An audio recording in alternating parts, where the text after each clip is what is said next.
In this session, this is the second video of building assemblies. So in this assembly, we're going to basically take kind of the same concept of the basic assembly that we used to begin with and actually add formulas to it to take it the next notch up. So in the first session, all we really did is basically have a group of items. So that way when I pulled it up, I could just quantify them and at least have that group in one area so I don't have to go looking all through the database to find content. In this session, we're going to basically show you a couple of things. One is how to take that estimate and copy it to make, other versions of it and things of that nature. And then we're also going to kind of go back and just kind of recreate some of that from the beginning, just kind of show you if you weren't using the save as assembly and things like that, how to get the assembly started, and then just some very basic formulas for this wall that we're doing here. So I'm going to go up to database. In my database, there's assemblies. This was the title that we created in our first series, and here's the assembly that we created in that first series.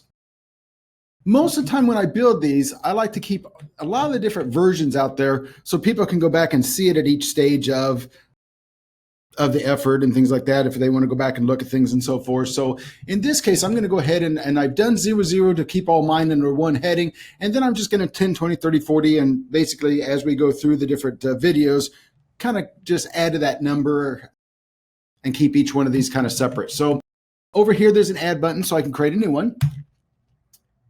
If that last one I was looking at was what I was going to kind of make a different version of, but I didn't want to get rid of that original one and things like that, I could hit pre-fill and that will mimic the last one I was looking at. Or you could hit copy and it would pull up a list where you could pick it. So in this case here, I could give it a different number and go on and start building this assembly. So in that case there,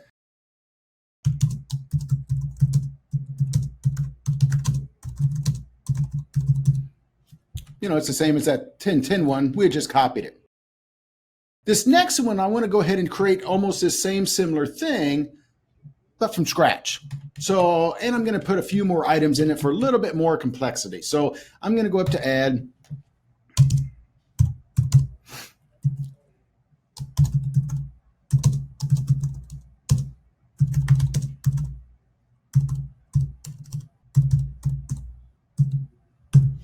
So I'm going to say my basic wall with formulas.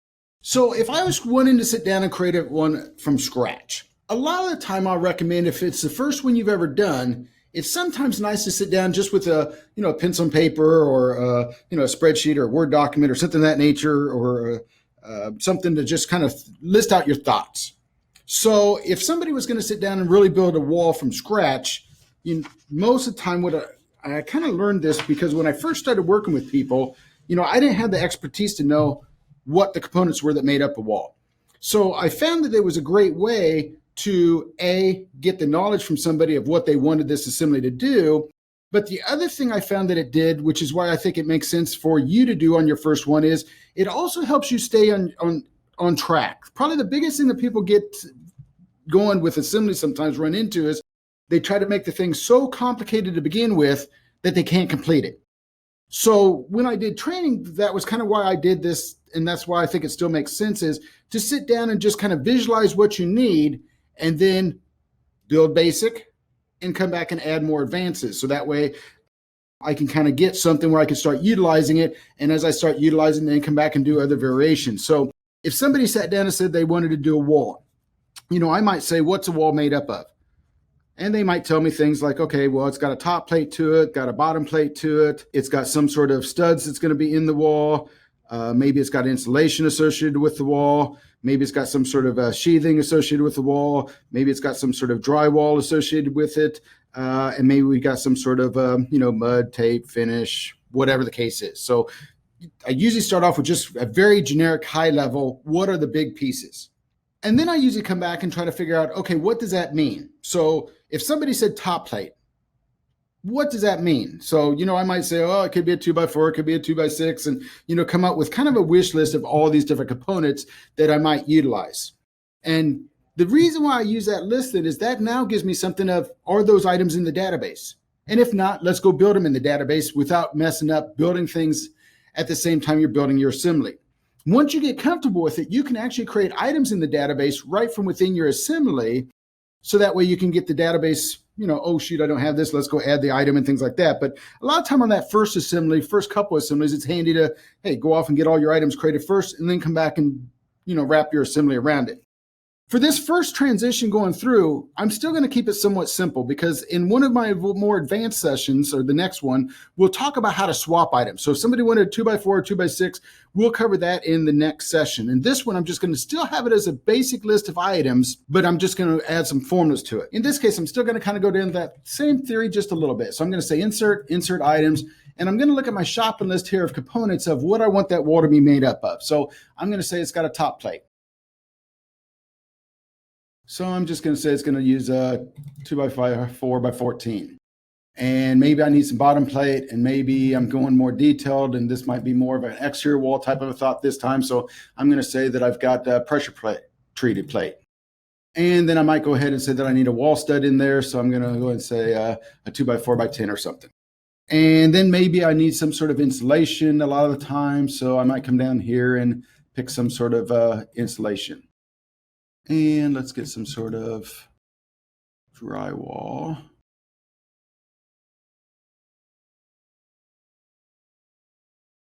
And I forgot sheathing. So I'm going to go back and give me some wall sheathing for if it was an exterior wall.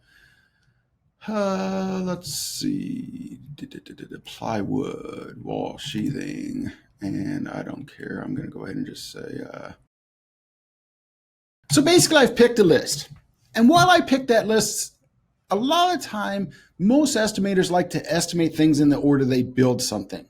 So it seems like when you build this list, it's very handy to actually build it in some chronological order. So in this case here, if there's something like, plates at the bottom or something like that, or maybe I've went through and I built this whole wall and then I come back and say, oh, do you need any insulation? That kind of disrupts the mind flow a little bit. So this sheathing I put here at the bottom, I am going to go ahead and move that up maybe a little bit more in the list. So maybe I'm going to say that we're going to put the sheathing on a lot of the time, and then maybe our insulation, then put some, drywall up or whatever the case is, or vice versa. So, that's going to be where I'm going to start. We said earlier that these formulas come from items that are already set up in the database, and I don't necessarily trust any of these. So I'm going to go back and actually rework each one of these formulas with something a little bit different. So in this case, I'm going to right-hand click in the cell, and I'm going to tell it how to do a formula. Now, one of the things you've got to keep in mind is this is the unit of measure that your goal is. So I don't need to know lineal foot or something of that nature that, this has to be an each, this has to be an each, or that has to be a square foot, or whatever the case is. So this is just looking at that takeoff unit of measure that's associated with that item in the database to come up with what it needs to be quantified as. The other mistake that people make is as they're writing a formula for one of their lines, they start going off on a tangent and start adding, things for other line items. So when we write formulas, we only have to focus on that one line. So I could say that is just top plate. So in my example here, to start off with, I'm going to say that there's always two top plates. So I'm going to go ahead and just right click in here. Custom calculation is what I'm going to use for all of these at this point. So custom calculation just lets me do a very basic calculation. It's not really going to give it a name. It's not going to save it in the database. But the thing I like about custom calculation, it makes coming back and reviewing your work very handy because you can actually see the calculation right there.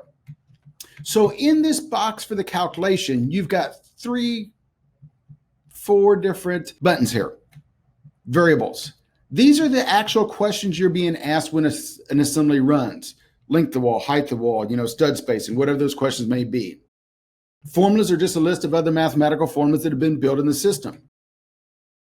Formula tables are little cheat sheets. So a lot of the time, if you think about pounds or like a rebar calculation, if I had a footing that said, okay, the footing's 100 foot long, we got 2 long bars, that gives me 200 lineal foot. How do I go from lineal footage to pounds or to tons? So, most people either have the numbers memorized or they have a cheat sheet where they can say, oh, it's number 5 bars, so it's, 1.043 pounds per foot, something of that nature. That's what these formula tables allow me to do is if I edit that formula table, you will see that it's just got the same little diagram here where I can say, oh, number 5 bar, yeah, that's 1.043 or, whatever the other variations are for different bar sizes. So that way I could take the total linear footage times this, that would convert me to pounds. Maybe I could divide by 2,000 to get it into tons. Functions are all the basic mathematical stuff. So some of it could be as basic as, add, subtract, multiply, and divide. Some of it could be as complicated as rounding and if statements and things like that we'll get into. I believe that's the next session. So in this one, I'm going to stick with just some basic variables. So I want to come in my list here, and I'm going to just type in the word wall. So I typed in a capital W, little a. That way it kind of got me in the vicinity. So I'm going to just say whatever the wall length times 2. Now, I'm kind of lazy when I go through and build formulas. This wall length, I'm going to use on almost every single one of these other calculations. So to start with, I'm just going to go ahead and highlight this, and I'm going to copy that so I can use that in other places. So I'm just going to say, okay. So the neat thing that custom does that I like is that's very easy to tell what that does. So when I look at that top plate, it's wall length times 2. So maybe now that I'm thinking about the bottom plate, I could paste my clipboard content in there, and maybe that's just the length of the wall. Now, in this case here, looking back at this, I've messed it up because this is an each, and all I've really done here is calculate the lineal footage. So since I'm using 14 footers in both those examples, I am going to also add a divide by 14 under both of them, so that way it'll actually calculate each. Now, granted, when I divide by 14, that's going to end up being an oddball number. So in the next session, we're going to talk about, if statements, round statements, some of those type of things. So we're going to come back and clean this up, in the next one. So for right now, that's just going to get me a starting point for a number here. For my wall studs,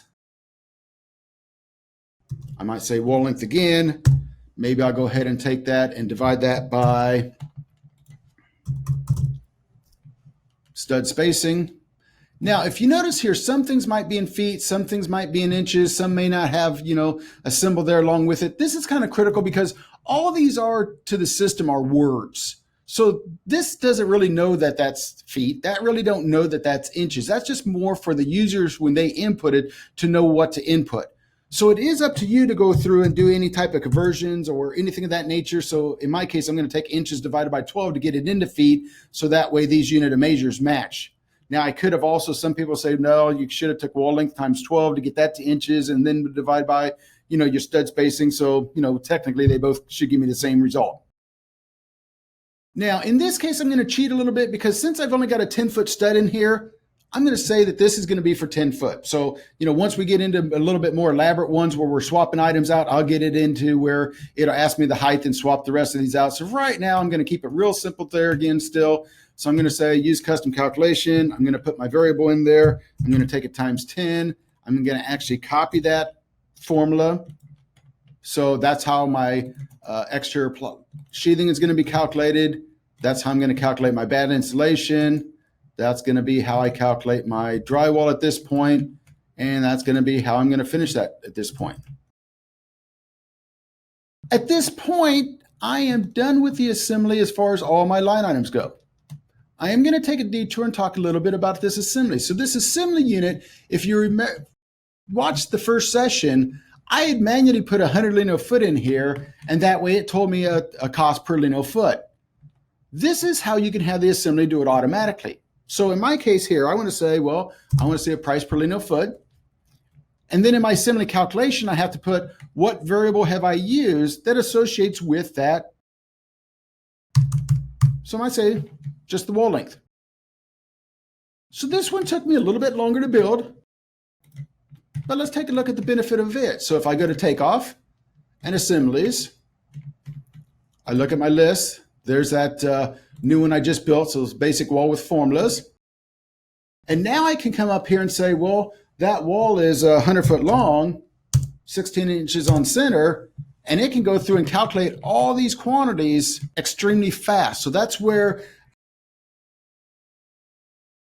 there's a lot of cases where people say, well, we don't do things repetitive or consistently or whatever the case is, but they turn around and still type the same number. Like think about how many places wall length was used there. When I'm calculating this stuff by hand or by some other place and things like that, there's a lot of time that I use that same dimension over and over and over. That's where this can be extremely powerful. Now, one of the things that I just thought of too that I like to mention in the first session and so forth to keep in mind is, even that first one that was just a list of items with no formulas in here at all, there's a lot of assemblies that's that's where you might keep them. When you think about general conditions, there's not a bunch of fancy calculations for general conditions. If I think about, like wall partitions or specialty items and things like that, or doors and closures and kick plates and some of those type of things, you can just have a list and just come down through there and throw quantities at the ones you want. Whatever items you don't put a quantity in, does it go back to your spreadsheet? So it could just be a quick way to get some sort of content associated with that pretty fast. So if I look at it, it's come up with all my quantities. There's my assembly unit. There was its calculation value that it brought back. There's where it went ahead and showed me the total dollars of all the components in it. And there's what it's basically telling me what the cost per foot is so far for that wall that I started off. So if I hit OK and accept it, close it up and look at my spreadsheet, there was the assembly that I did during the first session. Here's the assembly that I just did here. So I've got a little bit more content associated with it. As I head off to the right and so forth, I'll see some sort of cost associated with it. And that basically concludes session 2 here. Please check out session 3, where we're going to talk about doing if statements and rounding statements and kind of taking those formulas a little bit farther. Thank you.